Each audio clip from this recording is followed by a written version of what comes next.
When daybreak came, all the chief priests and the elders of the people plotted against Jesus to put him to death. After tying him up, they led him away and handed him over to Pilate, the governor. Then Judas, his betrayer, seeing that Jesus had been condemned, was full of remorse and returned the 30 pieces of silver to the chief priests and the elders. "I have sinned by betraying innocent blood," he said. "What's that to us?" they said. "See to it yourself." So he threw the silver into the temple and departed. Then he went and hanged himself. Now Jesus stood before the governor. "Are you the king of the Jews?" the governor asked him. Jesus answered, "You say so." While he was being accused by the chief priests and elders, he didn't answer. Then Pilate said to him, "Don't you hear how much they're testifying against you?" But he didn't answer him on even one charge. So the governor was quite amazed.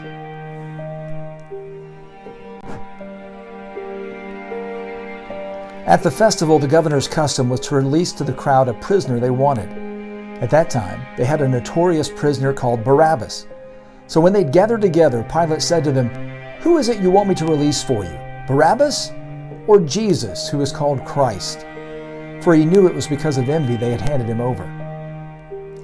While he was sitting on the judge's bench, his wife sent word to him, "Have nothing to do with that righteous man, for today I have suffered terribly in a dream because of him." The chief priests and the elders, however, persuaded the crowds to ask for Barabbas and to execute Jesus. The governor asked them, "Which of the two do you want me to release for you?" "Barabbas," they answered. Pilate asked them, "What should I do with Jesus, who's called Christ?" They all answered, "Crucify him." Then he said, "Why? What has he done wrong?" But they kept shouting all the more, "Crucify him." When Pilate saw that he was getting nowhere, but that a riot was starting instead, he took some water, washed his hands in front of the crowd, and said, "I am innocent of this man's blood. See to it yourselves." All the people answered, "His blood be on us and on our children."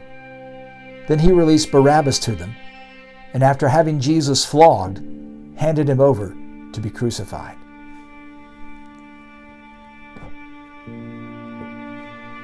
Then the governor's soldiers took Jesus into the governor's residence and gathered the whole company around him. They stripped him and dressed him in a scarlet robe. They twisted together a crown of thorns, put it on his head, and placed a staff in his right hand. And they knelt down before him and mocked him, "Hail, King of the Jews!" Then they spat on him, took the staff, and kept hitting him on the head. After they had mocked him, they stripped him of the robe, put his own clothes on him, and went away to crucify him. As they were going out, they found a Cyrenian man named Simon. They forced him to carry the cross. When they came to a place called Golgotha, which means place of the skull, they gave Jesus wine mixed with gall to drink. But when he tasted it, he refused to drink it. After crucifying him, they divided his clothes by casting lots. Then they sat down and were guarding him there. Above his head, they put up the charge against him in writing, "This is Jesus, the King of the Jews."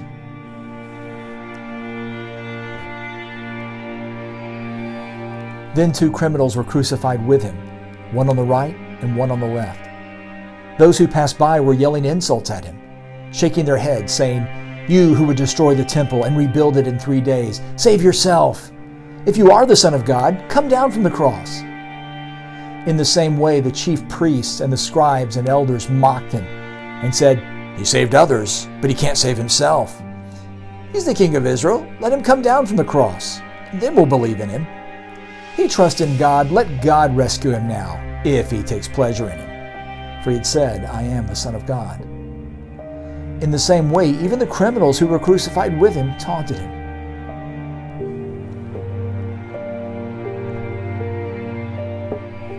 From noon until 3 in the afternoon, darkness came over the whole land. About 3 in the afternoon, Jesus cried out with a loud voice, "Eli, Eli, lema sabachthani?" That is, my God, why have you abandoned me?" When some of those standing near heard this, they said, "He's calling for Elijah." Immediately, one of them ran and got a sponge, filled it with sour wine, put it on a stick, and offered him a drink. But the rest said, "Let's see if Elijah comes to save him." But Jesus cried out again with a loud voice and gave up his spirit. Suddenly, the curtain of the sanctuary was torn in two from top to bottom.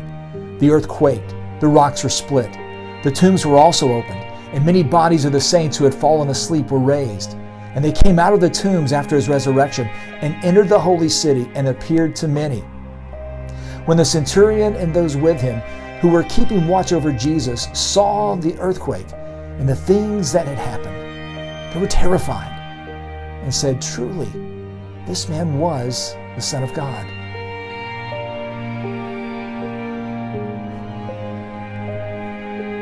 When it was evening, a rich man from Arimathea named Joseph came, who himself had also become a disciple of Jesus. He approached Pilate and asked for Jesus' body. Then Pilate ordered that it be released.